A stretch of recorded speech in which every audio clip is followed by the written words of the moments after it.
you've had a Merry Christmas and welcome into the Nutmeg Tavern, this very special edition of the Nutmeg Tavern. This is the day after Christmas, and guess what? I didn't want to leave you in the lurch, even though I was not available for this live stream time slot, so I went ahead and just did this pre-recording. And I thought we would have a lot of fun today reading the section out of Dickens's The Pickwick Papers that has to do with Christmas celebration. This is middle of the 19th century that he's talking about here. Maybe he's, referring to slightly earlier in the 19th century. Regardless, it is close to, and we can think about it as maybe what it is a little bit like in the latter part of the 18th century in England in the time period. Here is the section of the Pickwick Papers pertaining to that. I've got this little beginning part to help set the stage, and then the chapter on Christmas. So here we go. The corresponding society of the Pickwick Club is therefore hereby constituted, that Samuel Pickwick, Esquire, G.C., M.P.C., Tracy Tupman, Esquire, M.P.C., Augustus Snodgrass, Esquire, M.P.C., and Nathaniel Winkle, Esquire, M.P.C., are hereby nominated and appointed members of the same, and that they be requested to forward from time to time authenticated accounts of their journeys, investigations, of their observations, of character and manner, and of the whole of their adventures, together with all the tales and papers to which local scenery or associations may give rise to the Pickwick Club stationed in London. And here is the chapter. As brisk as bees, if not altogether as light as fairies, did the four Pickwickians assemble on the morning of the 22nd day of December, in the year of grace in which these, their faithful recorded adventures, were undertaken and accomplished. Christmas was close at hand in all his bluff and hearty honesty. It was the season of hospitality, merriment, and open-heartedness, and the old year was preparing, like an ancient philosopher, to call his friends around him, and amidst the sound of feasting and revelry to pass gently and calmly away. Gay and merry was the time, and the right gay and merry were at least 4 of the numerous hearts that were gladdened by its coming. And numerous indeed are the hearts to which Christmas brings a brief season of happiness and enjoyment. How many families whose members have been dispersed and scattered far and wide in the restless struggles of life are then reunited and meet once again in that happy state of companionship and mutual goodwill, which is a source of such pure and unalloyed delight, and one so incompatible with the cares and sorrows of the world, and the religious belief of the most civilized nations, and the rude traditions of the roughest savages, alike number it among the first joys of a future condition of existence provided for the blessed and the happy. How many old recollections, how many dormant sympathies does Christmas time awaken? We write these words now, many miles distant from the spot at which year after year we met on that day, a merry and joyous circle. Many of the hearts that throbbed so gaily then have ceased to beat. Many of the looks that shone so brightly then have ceased to glow. And the hands we grasped have grown cold. The eyes we sought have hid their luster in the grave. Yet the old house, the room, and the merry voices and smiling faces, the jest, the laugh, the most minute and trivial circumstances connected with those happy meetings crowd upon our mind at each reoccurrence of the season, as if the last assemblage had been but yesterday. Happy, happy Christmas that can win us back to the delusions of our childish days, that can recall to the old man the pleasures of his youth, that can transport the sailor and the traveler thousands of miles away back to his own fireside and his quiet home. But we are so taken up and occupied with the good qualities of this Saint Christmas that we are keeping Mr. Pickwick and his friends waiting in the cold on the outside of the Muggleton coach, which they have just attained, well wrapped up in greatcoats, shawls, and comforters. The portmanteaus and carpet bags have been stowed away, and Mr. Weller and the guard are endeavoring to insinuate into the foreboot a huge codfish, several sizes too large for it, which is snugly packed up in a long brown basket with a layer of straw over the top, and which has been left to the last in order that he may repose in safety on half a dozen barrels of real native oysters, all the property of Mr. Pickwick, which have been arranged in regular order at the bottom of the receptacle. The interest displayed in Mr. Pickwick's countenance is most intense, as Mr. Weller and the guard try to squeeze the codfish into the boot. First head first, then tail first, then top upward, and then bottom upward, and then sideways, and then long ways, all of which artifices the implacable codfish sturdily resists until the guard accidentally hits him in the very middle of the basket, whereupon he suddenly disappears into the boot, and with him and the head and shoulders of the guard himself, who, not calculating upon so sudden a cessation of passive resistance of the codfish, experiences a very unexpected shock into the unsmotherable delights of all the porters and bystanders. Upon this, Mr. Pickwick smiles with great good humor, drawing a shilling from his waistcoat pocket, begs the guard, as he picks himself out of the boot, to drink his health in a glass of hot brandy and water, at which the guard smiles too, and Messrs. Snodgrass, Winkle, and Tupman all smile in company. The guard and Mr. Weller disappear for 5 minutes, most probably to get the hot brandy and water, for they smell very strongly of it, and then they return.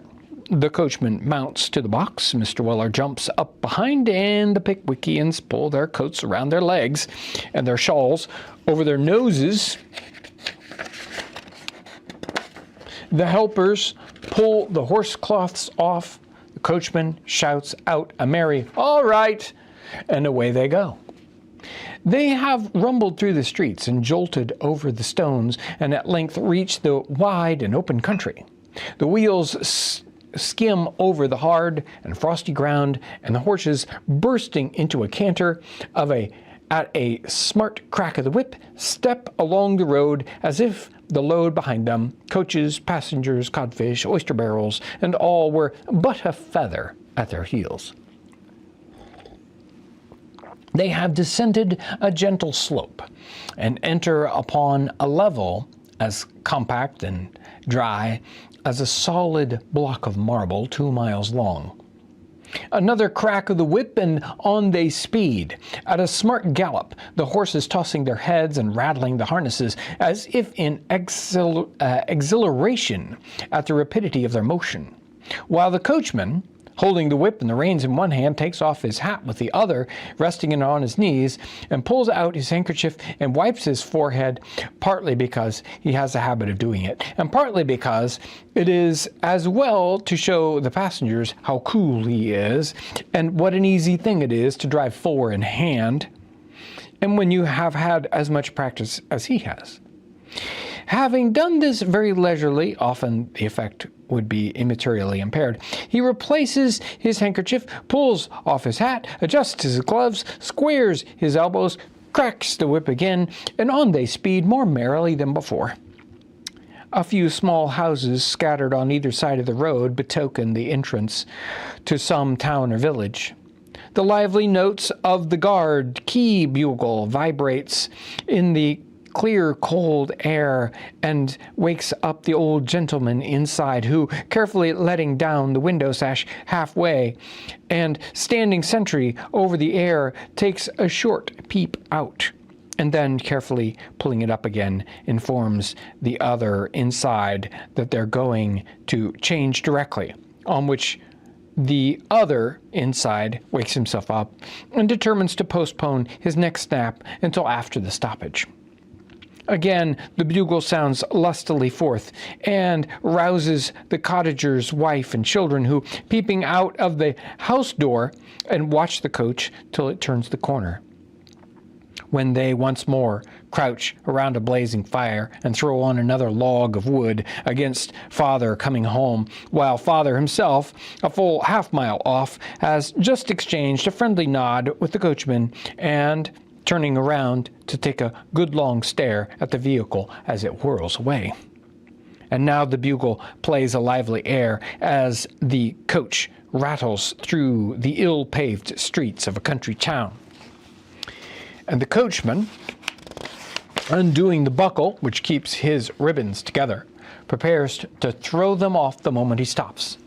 Mr. Pickwick emerges from his coat collar and looks around him with great curiosity, perceiving which the coachman informs Mr. Pickwick of the name of the town, and tells him it was market day yesterday, which both pieces of information Mr. Pickwick retails to his fellow passengers, whereupon they emerge from their coat collars too, and look about them also. Mr. Winkle, who sits at the extreme edge with one leg dangling in the air, is nearly precipitated into the street as the coach twists round a sharp corner by the cheesemonger shop and turns into the marketplace. And before Mr. Snodgrass, who sits next to him, has recovered his alarm, they pull up at the inn yard, where the fresh horses with clothes on are already waiting. The coachman throws down the reins and gets down himself, and the other outside passengers drop down also, excepting those who have no great confidence in their ability to get back up again, and they retain where they are, and stamp their feet against the coach to warm them, looking with longing eyes and red noses at the bright fire in the inn bar, and the sprigs of holly with red berries which ornament the window. Before the guard is delivered at the corn dealer's shop the brown paper packet he took out of his little pouch, which hangs over his shoulder by a leathern strap, and has seen the horses carefully put on, and has thrown on the pavement the saddle which was brought from London on the coach roof, and has assisted in the conference between the coachman and the hostler about the grey mare that hurt her off foreleg last Tuesday, and he and Mr. Weller are all right behind, and the coachman is all right in front, and the old gentleman's inside, who has kept the window down a full 2 inches all this time, has pulled it up again, and the clothes are off, and they are all ready for starting, except the 2 stout gentlemen, whom the coachman inquires after with some impatience. Whereupon the coachman and the guard and Sam Weller and Mr. Winkle and Mr. Snodgrass and all the hostlers and every one of the idlers, who are more in number than all the others put together, shout for the missing gentleman as loud as they can bawl. A distant response is heard from the yard, and Mr. Pickwick and Mr. Tupman come running down quite out of breath, for they had been having a glass of ale apiece, and Mr. Pickwick's fingers are so cold that he has been a full 5 minutes before he could find the 6pence to pay for it. The coachman shouts an admonitory, "Now then, gentlemen." The guard re-echoes it. The gentleman inside thinks it a very extraordinary thing that people will get down when they know there isn't time for it. Mr. Pickwick struggles up on one side and Mr. Tupman on the other, and Mr. Winkle cries, "All right," and off they start. Shawls are pulled up, coat collars are readjusted, the pavement ceases, the houses disappear, and they are once again dashing along the open road with fresh, clear air blowing in their faces and gladdening the very hearts within them. Such was the progress of Mr. Pickwick and his friends by the Muggleton telegraph on their way to Dingley Dell, and at 3 o'clock in the afternoon they all stood high and dry, safe and sound, hale and hearty upon the steps of the Blue Lion, having taken on the road quite enough of ale and brandy to enable them to bid defiance to the frost that was binding up the earth in its iron fetters and weaving its beautiful network upon the trees and hedges. Mr. Pickwick was busily engaged in counting the barrels of oysters and superintending the disinterment of the codfish, when he felt himself gently pulled by the skirts of the coat, and looking around he discovered that the individual who resorted to this mode of catching his attention was none other than Mr. Wardle's favorite page, better known to the readers of this unvarnished history by the distinguished appellation of the Fat Boy. "Ah," said Mr. Pickwick. "Ah," said the Fat Boy. As he said it, he glanced from the codfish to the oyster barrels and chuckled joyously. He was fatter than ever. "Well, you look rosy enough, my young friend," said Mr. Pickwick. "I've been asleep right in front of the tap-room fire," replied the Fat Boy, who had heated himself to the color of a new chimney pot in the course of an hour's nap. "Master sent me over with the shay cart to carry your luggage up to the house. He'd sent some saddle horses, but he thought you'd rather walk, being a cold day." "Yes, yes," said Mr. Pickwick hastily, for he remembered how they traveled over nearly the same ground on a previous occasion. "Yes, we would rather walk. Here, Sam." "Sir," said Mr. Weller. "Help Mr. Wardle's servant to put the package into the cart and then ride on with him. We will walk forward at once." Having given his direction and settled with the coachman, Mr. Pickwick and his three friends struck into the footpath across the fields and walked briskly away, leaving Mr. Weller and the Fat Boy confronted together for the first time. Sam looked at the Fat Boy with great astonishment, but without saying a word, and began to stow the luggage away into the cart, while the Fat Boy stood quietly by and seemed to think it a very interesting sort of thing to see Mr. Weller working by himself. "There," said Sam, throwing in the last carpet-bag. "There they are." "Yes," said the Fat Boy in a very satisfied tone. "There they are." Well, my young 20-stun," said Sam. "You're a nice specimen of a prize boy, you are." "Thank'ee," said the Fat Boy. "You ain't got nothing on your mind that makes you fret yourself, have you?" inquired Sam. "Not as I know of," replied the Fat Boy. "I should rather thought, to look at you, that you was a laboring under an unrequited attachment to some young ooman." "Probably a woman," said Sam. The Fat Boy shook his head. "Well," said Sam, "I am glad to hear it. Do you ever drink anything?" "I likes eating better," replied the boy. "Ah," said Sam, "I should suppose that. But what I mean is, should you like a drop of anything as to warm you? But I suppose you never was cold with all them elastic fixtures, was you?" "Sometimes," replied the boy, "and sometimes, and I like a drop of something when it's good." "Oh, you do you?" said Sam. "Well, come this way, then." The Blue Lion tap was soon gained, and the Fat Boy swallowed a glass of liquor without as much as winking, a feat which considerably advanced him in Mr. Weller's good opinion. Mr. Weller, having transacted a similar piece of business on his own account, got into the cart. "Can you drive?" said the Fat Boy. "I should rather think so," replied Sam.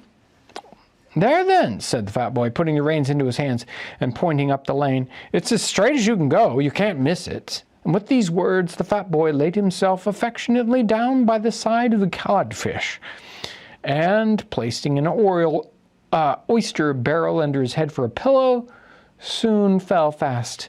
No, he fell fast instantly asleep. I gotta figure out how to read it one way or the other.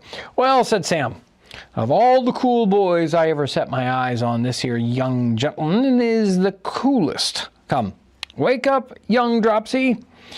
As young Dropsy evinced no symptoms of returning animation, Sam Weller sat himself down in front of the cart and, starting the old horse with a jerk of the reins, jogged steadily on towards the manor farm.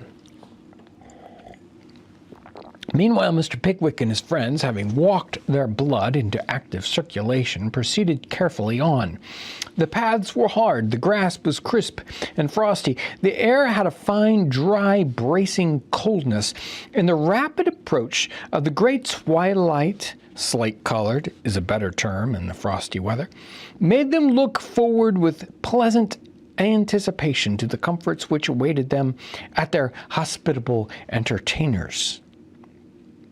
It was the sort of an afternoon that might induce a couple of elderly gentlemen in a lonely field to take off their greatcoats and play at leapfrog in the pure lightness of heart and gaiety, and we firmly believe that we had Mr. Tupman at that moment proffering a back. Mr. Pickwick would have accepted his offer with utmost avidity. However, Mr. Tupman did not volunteer any such accommodations, and the friends walked on, conversing merrily as they turned into a lane that they had to cross. The sound of many voices burst upon their ears, and before they had ever had time to form a guess to whom they belonged, they walked into the very center of a party who were expecting their arrival, a fact which was first notified to the Pickwickians by the loud hurrah which burst from old Wardy's lips when they appeared in sight. First, there was Wardle himself, looking, as if that were possible, more jolly than ever. And then there were Bella and her faithful Trundle. And lastly, there was Emily and some 8 or 10 young ladies who had all come down to the wedding, which was to take place the next day, and who were in as happy an important state as young ladies usually are on such momentous occasions, and they were, one and all, startling the fields and lanes far and wide with their frolic and laughter. The ceremony of introduction under such circumstances was very soon performed, or we shall rather say that the introduction was soon over without any ceremony at all. In 2 minutes thereafter, Mr. Pickwick was joking with the young ladies who wouldn't come over the stile while he looked, or who, having pretty feet and unexceptionable ankles, preferred standing on the top rail for 5 minutes or so, declaring that they were too frightened to move, with as much ease and absence of reserve or constraint as if he had known them for life. It was worthy of remark, too, that Mr. Snodgrass offered Emily far more assistance than the absolute terrors of the stile, although it was a full 3 feet high, and had only a couple of stepping stones, which would seem to require, while one black-eyed young lady in a very nice little pair of boots with fur around the top was observed to scream very loudly when Mr. Winkle offered to help her over. All this was very snug and pleasant, and when the difficulties of the stile were at last surmounted, they once more entered the open field. Old Wardle informed Mr. Pickwick how they had all been down in a body to inspect the furniture and fittings of the house which the young couple were to tenant after the Christmas holidays, at which communication Bella and Trundle both colored up, as red as the fat boy after the taproom fire, and the young lady with the black eyes and the fur around the top of the boots whispered something in Emily's ear, and then glanced archly at Mr. Snodgrass, to which Emily responded that she was a foolish girl, but turned very red notwithstanding, and Mr. Snodgrass, who was as modest as all the great geniuses usually are, felt the crimson rising to the crown of his head, and devoutly wished, in the inmost recesses of his own heart, that the young lady aforesaid, with her black eyes and her archness and her boots with the fur round the top, were all comfortably deposited in the adjacent county. But If they were social and happy outside the house, what was the warmth and cordiality of their reception when they reached the farm? The very servants grinned with pleasure at the sight of Mr. Pickwick, and Emma bestowed a half-demure, half-impudent, and all-pretty look of recognition on Mr. Tupman, which was enough to make the statue of Bonaparte in the passage unfold his arms and clasp her within them. The old lady was seated with customary state in the front parlor, but she was rather cross, and by consequence most particularly deaf. She never went out herself, and like a great many other old ladies of the same stamp, she was apt to consider it an act of domestic treason if anybody else took the liberty of doing what she couldn't. So, bless her old soul, she sat as upright as she could in her great chair and looked as fierce as may be, and that was benevolent after all. "Mother," said Wardle, "Mr. Pickwick, you recall him?" "Never mind," replied the old lady with great dignity. "Don't trouble Mr. Pickwick about the old creature like me. Nobody cares about me now. It's very natural they shouldn't." Here the old lady tosses her head, smooths down her lavender-colored silk dress with trembling hands. "Come, come now, ma'am," said Mr. Pickwick. "I can't let you cut an old friend in this way. I've come down expressly to have a long talk and another rubber with you, and we'll show these boys and girls how to dance a minuet before they're 48 years older." The old lady was rapidly giving way, but she did not like to do it all at once, so she only said, "Ah, I can't hear him." "Nonsense, nonsense, mother," said Wardle. "Come, come, don't be cross. There's a good old soul. Recollect Bella. Come, you must keep her spirits up, poor girl." The good old lady heard this, for her lip quivered as her son said it. But age has its little infirmities of temper, and she was not quite brought round yet. So she smoothed down the lavender-colored dress again and turned to Mr. Pickwick and said, "Ah, Mr. Pickwick, young people are very different. When I was a girl—" No doubt of that, my ma'am, said Mr. Pickwick, "and that's the reason why I would make much of the few that have any traces of the old stock."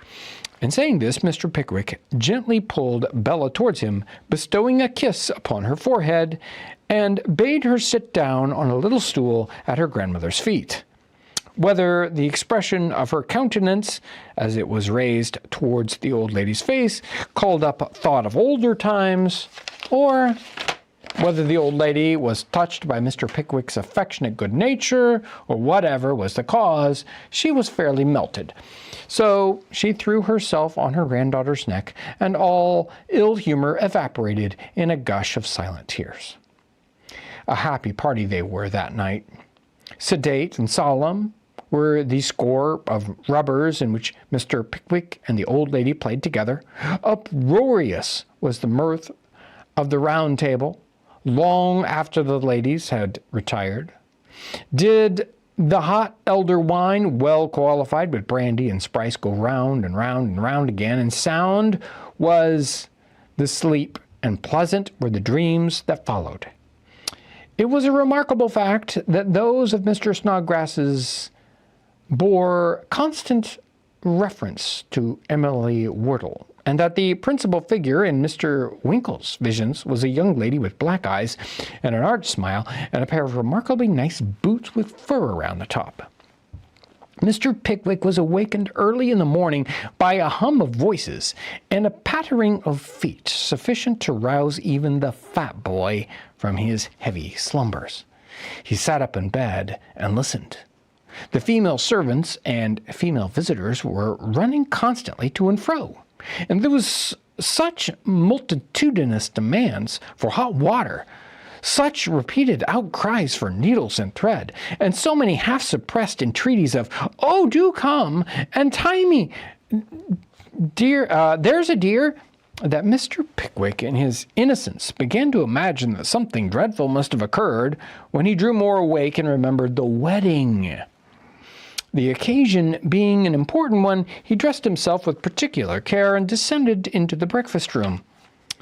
There were all the female servants in a brand new uniform of pink muslin gowns with white bows on their caps, running about the house in a state of excitement and agitation which would be impossible to describe. The old lady was dressed in a brocaded gown which had not seen the light for 20 years, saving and excepting such truant rays as had stolen through the chinks in the box in which it had been laid by during the whole time. Mr. Trundle was in high feather and spirits, but a little nervous withal. The hearty old landlord was trying to look very cheerful and unconcerned, but failing signally in the attempt. All the girls were in tears and white muslin, except a select 2 or 3 who were being honored with a private view of the bride and bridesmaids upstairs. All the Pickwickians were in a most blooming array, and there was a terrific roar on the grass in front of the house, occasioned by all the men and boys and hobbledehoys attached to the farm, each of whom had got a white bow in his buttonhole, and all of whom, cheering with might and main, being incited hereto and stimulated therein by the precept and the example of Mr. Sam Weller, who had managed to become mighty popular already and was as much at home as if he had been born on the land. A wedding is a licensed subject to joke upon, but there really is no great joke in a matter after all. We speak merely of the ceremony and beg it to be distinctly understood that we indulge in no hidden sarcasm upon a married life. Mixed up with the pleasure and the joy of the occasion are the many regrets of quitting home, the tears of parting between parent and child, the consciousness of leaving the dearest and kindest friends of the happiest portion of human life, to encounter its cares and troubles with others still untried and little known, natural feelings which we would not render this chapter mournful by describing, which we should be still more unwilling to suppose to ridicule.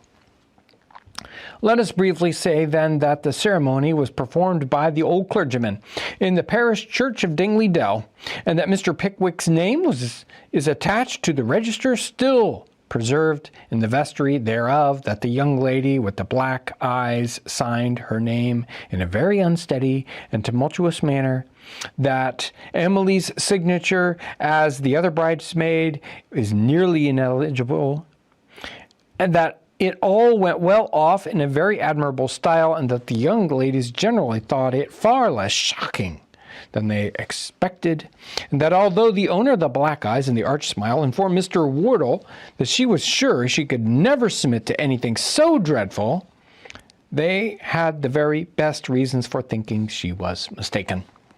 To all this, we may add that Mr. Pickwick was the first who saluted the bride, and that in doing so he threw over her neck a rich gold watch and chain, which no mortal eyes but the jewelers had ever beheld before. Then the old church bell rang as gaily as it could, and they all returned to breakfast. "There! Does the mince pies go, young opium eater?" said Mr. Weller to the fat boy, as he assisted in laying out the articles of consumption as had not been duly arranged on the previous night. The fat boy pointed to the destination of the pies. "Very good. No, very good," said Sam. "Stick a bit o' Christmas in them. T'other dish opposite? There, now we look compact and comfortable. As the father said when he cut his little boy's head off to cure him of squinting." As Mr. Weller made the comparison, he fell back a step or two to give full effect to it, and surveyed the preparations with utmost satisfaction. "Wardle," said Mr. Pickwick, almost as soon as they were seated, "a glass of wine in honor of this happy occasion." "I shall be delighted, my boy," said Wardle. "Joe, damn that boy, he's gone to sleep."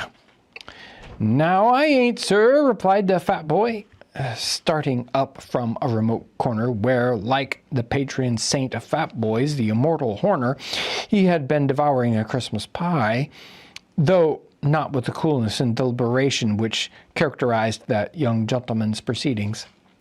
"Fill Mr. Pickwick's glass." "Yes, sir." The fat boy filled Mr. Pickwick's glass and then retired behind his master's chair, from whence he watched the play of knives and forks and the progress of the choice morsels from the dishes to the mouths of the company with a kind of dark and gloomy joy that was most impressive. "God bless you, old fellow," said Mr. Pickwick. "Same to you, old boy," replied Wardle. They pledged each other heartily. "Miss Wardle," said Mr. Pickwick, "we old folks must have a glass of wine together in honor of this joyful event." The old lady was in a state of great grandeur just then, for she was sitting at the top of the table in a brocaded gown, with her newly married granddaughter on one side and Mr. Pickwick on the other to do the carving.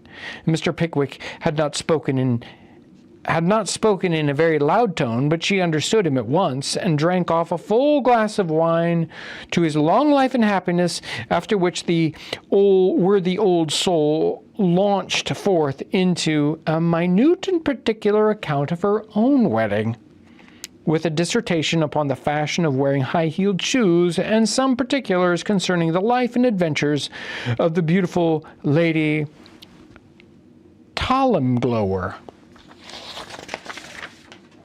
deceased.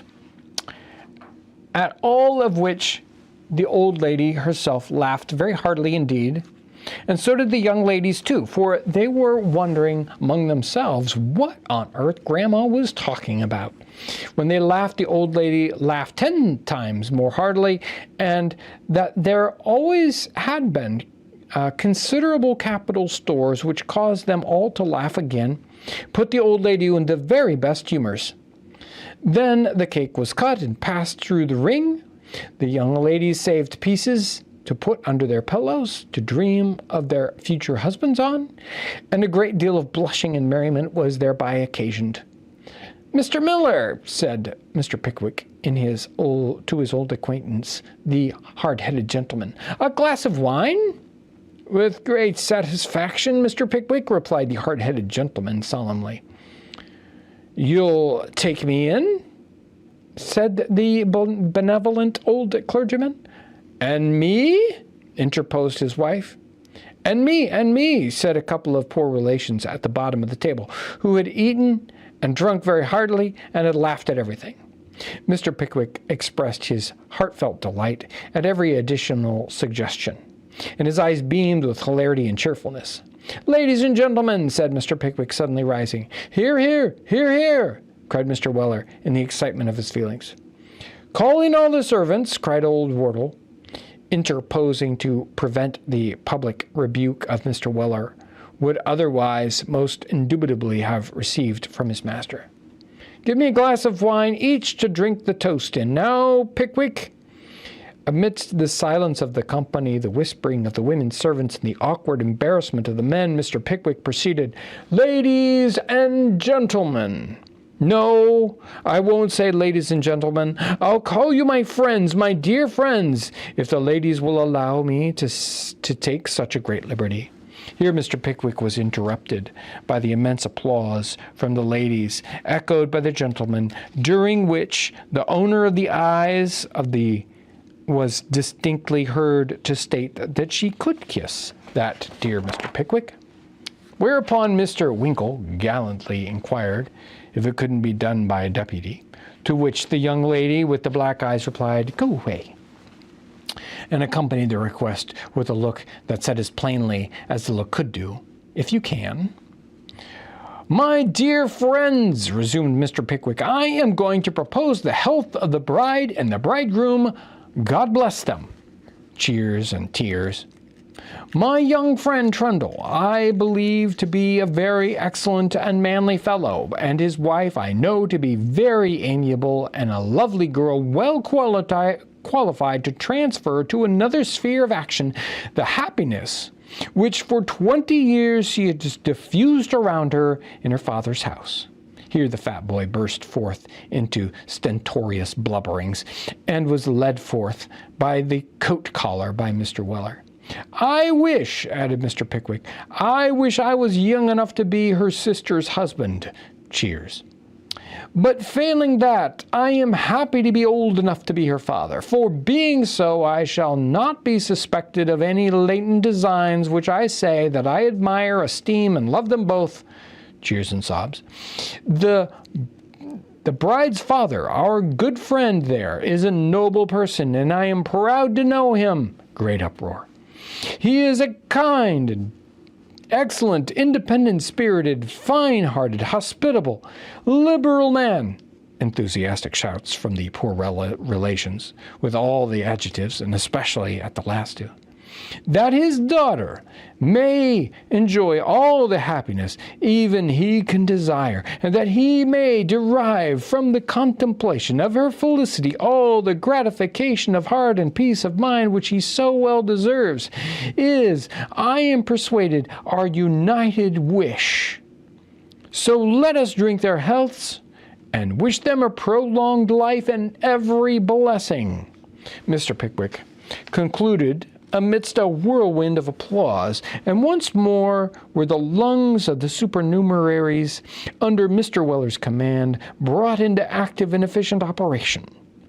Mr. Weller proposed Mr. Pickwick, and Mr. Pickwick proposed the old lady, and Mr. Snodgrass proposed Mr. Wardle, and Mr. Wardle proposed Mr. Snodgrass, and one of the poor relations proposed Mr. Tupman, and the other poor relations proposed Mr. Winkle, and all was happiness and festivity until the mysterious disappearance of both the poor relations beneath the table, warning the party that it was time to adjourn.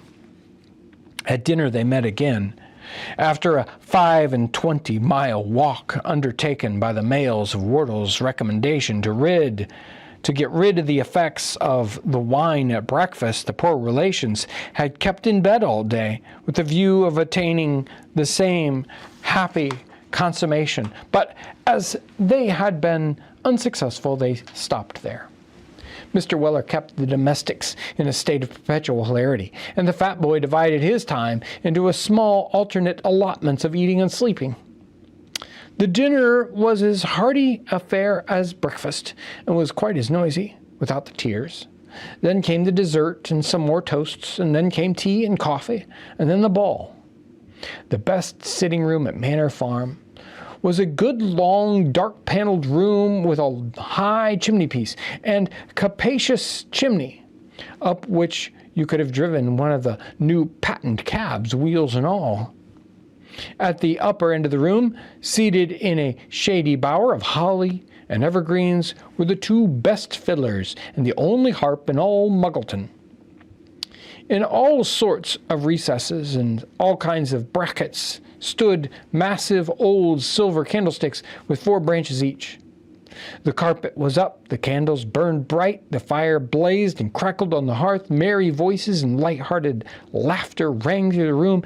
If any of the old English yeomen had turned into fairies when they died, it was just the place in which they would have held their revels.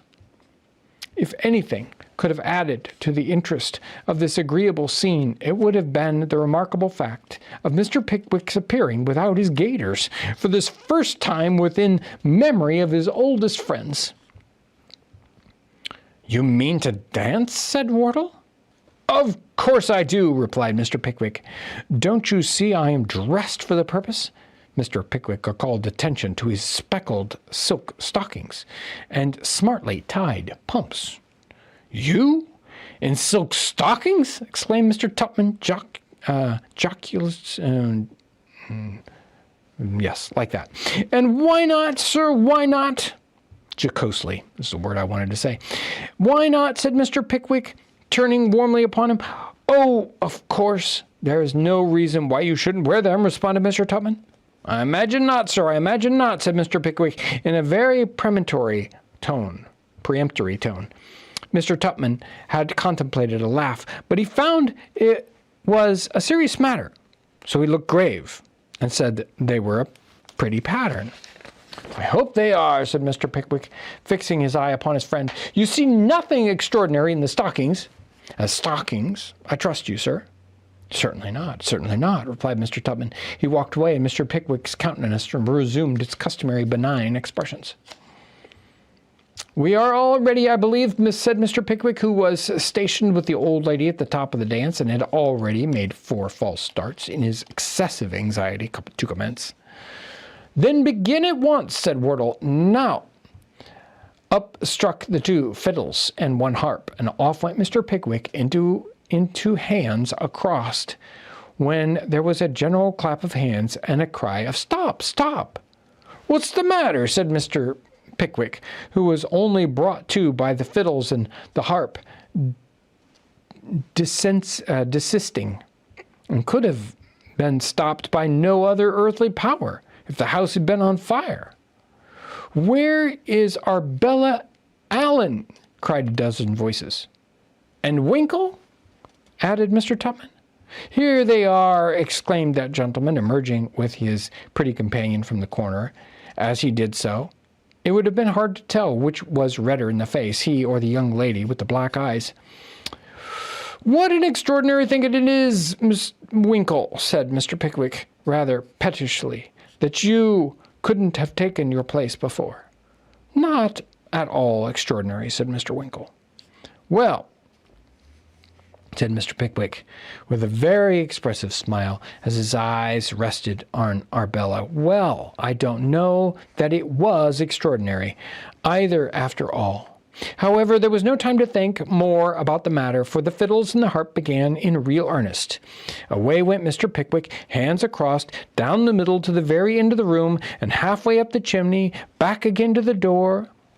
Poussette everywhere, loud stamp on the ground, ready for the next couple, off again, all the figure over once more, again stamp to beat out the time, next couple, and the next again. Never was such going. At last, after they had reached the bottom of the dance, and a full 14 couple, after the old lady had retired in an exhausted state, and the clergyman's wife had been substituted in her stead, did that gentleman, when there was no demand whatever on his exertions, kept perpetually dancing in his place to keep time to the music, smiling on his partner all the while with a blandness of demur which baffles all description. Long before Mr. Pickwick was wearying of dancing, the newly married couple had retired from the scene. There was a glorious supper downstairs, notwithstanding, and a good long sitting after it. And when Mr. Pickwick awoke late the next morning, he had a confused recollection of having severally and confidently invited somewhere about 45 people to dine with him at the George and Vulture, the very first time they came to London, which Mr. Pickwick rightly considered a pretty certain indication of his having taken something besides exercise on the previous night. "And so your family has games in the kitchen tonight, my dear, has they?" inquired Sam of Emma. "Well, Mr. Weller," replied Emily, "we've always had on Christmas Eve. Master wouldn't neglect to keep it up on any account." "Your master's a very pretty notion of keeping anything up, my dear," said Mr. Weller. "I've never seen such a sensible sort of man as he is, or such a regular gentleman." "Oh, that he is," said the fat boy, joining in the conversation. "Don't he breed nice pork?" The fat youth gave a semi-cannibalic leer at Mr. Weller as he thought of the roast leg and gravy. "Oh, You've woken up at last, have you?" said Sam, and the fat boy nodded. "I tell you what it is, young boa constrictor," said Mr. Weller impressively. "If you don't sleep a little less and exercise a little more, when you comes to be a man, you'll lay yourself open to the same sort of personal inconvenience as was inflicted on the old gentleman as wore the pigtail." "What did they do to him?" inquired the fat boy in a faltering voice. I'm a going to tell you," replied Mr. Weller, "that he was one of the largest patterns as was ever turned out. Regular fat man was, and hadn't caught a glimpse of his own shoes for 45 year." "Lor!" exclaimed Emma. "No, that he hadn't, my dear," said Mr. Weller. "And if you'd put an exact model of his own leg on the dining-room table before him, he wouldn't have known him. Well, he always walked to his office with a very handsome gold watch chain hanging out, but about 1.25 feet, and a gold watch on his fob pocket as was worth, I'm afraid to say how much, but as much as a watch can be. A large and heavy round manufacturer, as stout for a watch as he was for a man, and with a big face in proportion. 'You'd better not carry that 'ere watch,' said the old gentleman's friends. 'You'll be robbed of it,' they said. 'Shall I?' says he. 'Well, yes, you will,' they says. 'Well,' says he, 'I should like to see the thief that could get this here watch out, for I'm blessed if I can. It's such a tight fit,' says he.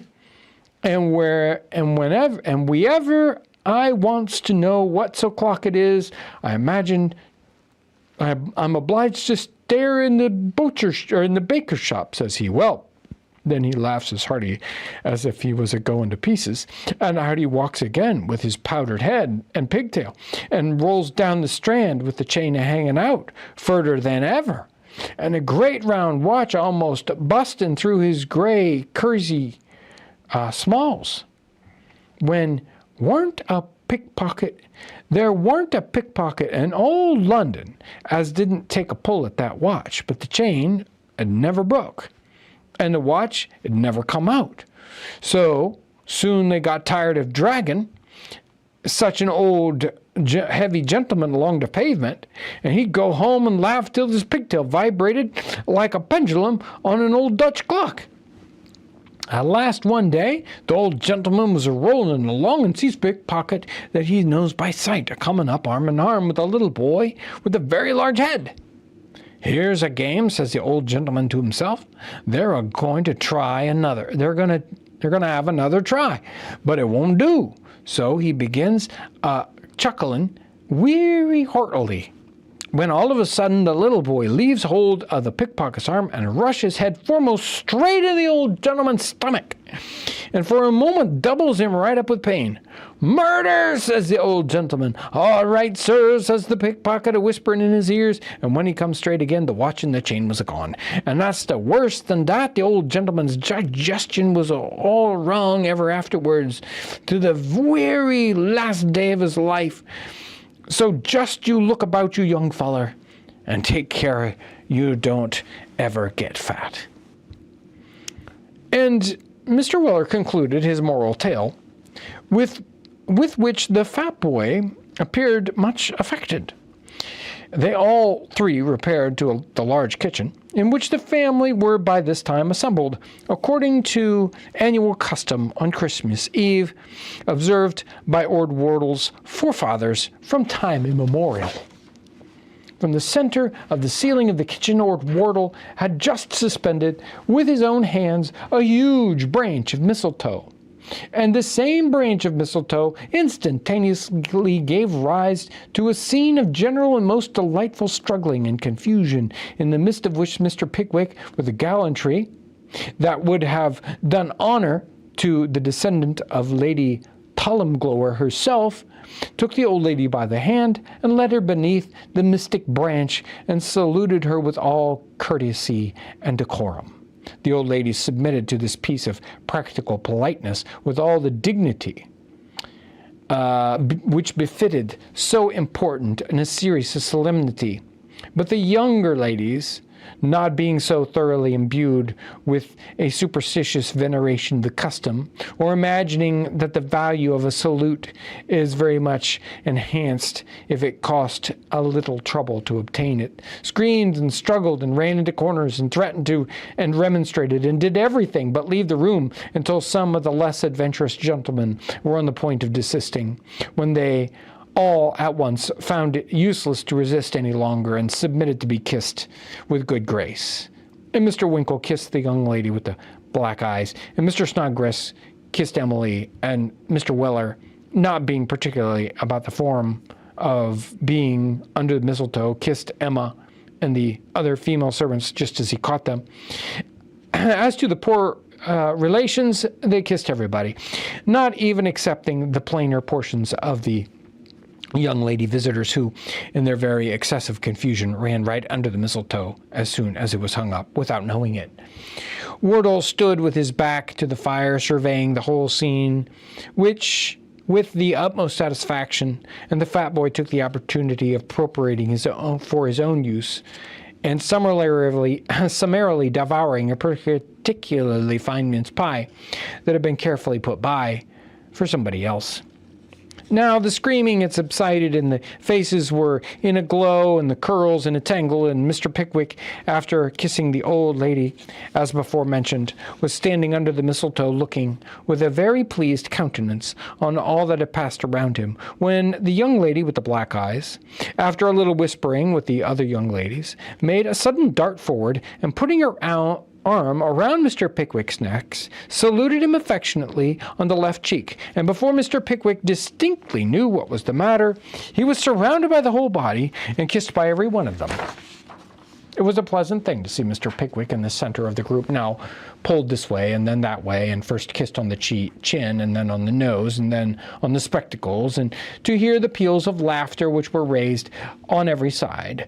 But it was still more pleasant thing to see Mr. Pickwick, blinded shortly afterwards with a silk handkerchief, falling down against the wall and scrambling into the corners and going through all the mysteries of blind man's buff with the utmost relish for the game, until at last he came to one of the poor relations and then had to evade the blind man himself, which he did with a nimbleness and agility that elicited the admiration and applause of all beholders. The poor relations caught the people who they thought would like it, and when the game flagged, got caught themselves. And when they all tired of blind man's buff, there was a great game of Snapdragon. And when the fingers enough were burnt with that, and all the raisins were gone, they sat down by the huge fire of blazing logs to a substantial supper and a mighty bowl of wassail, something smaller than an ordinary wash-house copper, in which the hot apples were hissing and bubbling with a rich look and a jolly sound that were perfectly irresistible. This, said Mr. Pickwick, looking around him, this, indeed, comfort. Our invariable custom, replied Mr. Wardle. Everybody sits down with us on Christmas Eve, as you see them now, servants and all, and here we wait until the clock strikes 12 to usher Christmas in and beguile the time with forfeits and old stories. Trundle, my boy, rake up the fire. And up flew the bright sparks in the myriads as the logs were stirred. The deep red blaze set forth a rich glow that penetrated into the farthest corner of the room and cast its cheerful tint on every face. Come, said Wardle, a Christmas song will give you one in default of a better. Bravo, said Mr. Pickwick. Fill up, cried Wardle. It'll be 2 hours good before you see the bottom of the bowl through the deep, rich color of the wassail. Fill up all around, now for the song. Thus saying, the merry old gentleman, in a good, round, and sturdy voice, commenced without more ado. I care not for spring on his fickle wing. Let the blossoms and the buds he born. He woos them amain with his treacherous rain, and he scatters them ere the morn. And inconstant elf he knows not himself, nor his own changing mind and hour. He'll smile in your face, and with wry grimace, he'll wither your youngest flower. Let the summer sun in his bright home run. He shall never be sought by me. When he dimmed by a cloud, I can laugh aloud, and care not how sulky he be. For his darling child is the madness wild that sports in fierce fever's train. And when love is too strong, it don't last long, as many have found to their pain. A mild harvest night by the tranquil light, or the modest and gentle moon, has a far sweeter sheen for me, I ween, than the broad, unblushing moon.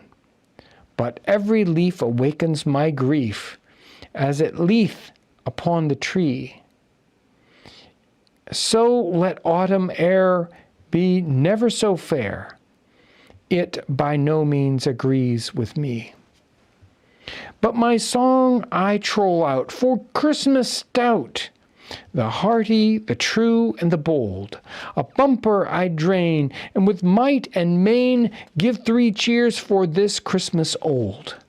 We'll usher him in with a merry din that shall gladden his joyous heart. We'll keep him up while there's bite or sup, and in fellowship good we'll part. In his fine, honest pride he scorns to hide one jot of his hard weather scars. They're no disgrace, for there's much the same trace on the cheeks of our bravest tars.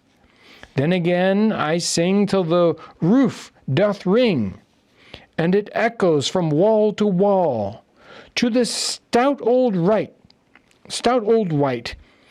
fair welcome tonight, as the King of seasons all. The song was tumultuously applauded, for friends and dependents make a capital audience, and the poor relations, especially, were in perfect ecstasy of rapture. Again, the fire replenished, and again, the wassail went around. There we go. That was the section of the Pickwick Papers having to do with a Christmas celebration there in the 19th century. And it was an amazing reading and a wonderful time. Really makes me think of all the Christmas celebrations, and when we look back and we have